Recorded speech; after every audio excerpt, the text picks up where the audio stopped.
problema kami, pero naalis ninyo. Wow, bukod sa malapit sa langit na bundok na pinuntahan ni na Sir Paul kung saan sila nag-iwan ng worth of 50,000 pesos. Muli silang namigay sa sitio na kanilang nadaanan ng halagang 38,000 pesos at grabe baka sa mga mukha nila ang hindi maipaliwanag na saya dahil nga po ngayon lang daw sila nakaranas ng ganitong may nakapunta sa kanila na tutulong at dama yung uhaw nila sa isang tulad ni Sir Paul lalo na't pag si Sir Paul talaga pag tumulong kahit na ikaw na nanonood dama mo din yung tulong na talagang mula sa puso at pinapadama niya talaga na mahalaga sa kanya ang mga taong tinutulungan niya o nakakasalamuhan niya.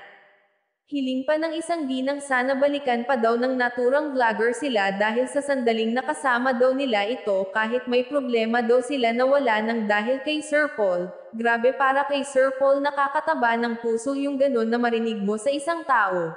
God bless you more sir and more power sa iyong channel at pagkaingatan ka ni God palagi. Thank you so much! Ayan, okay? Yay!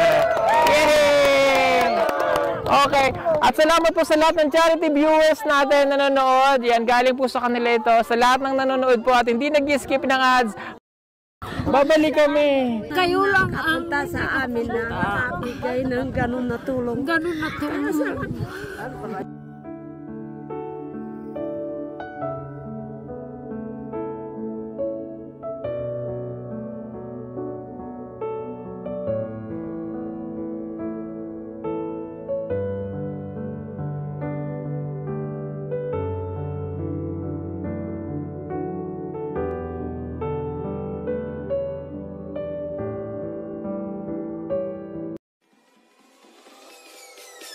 Peace.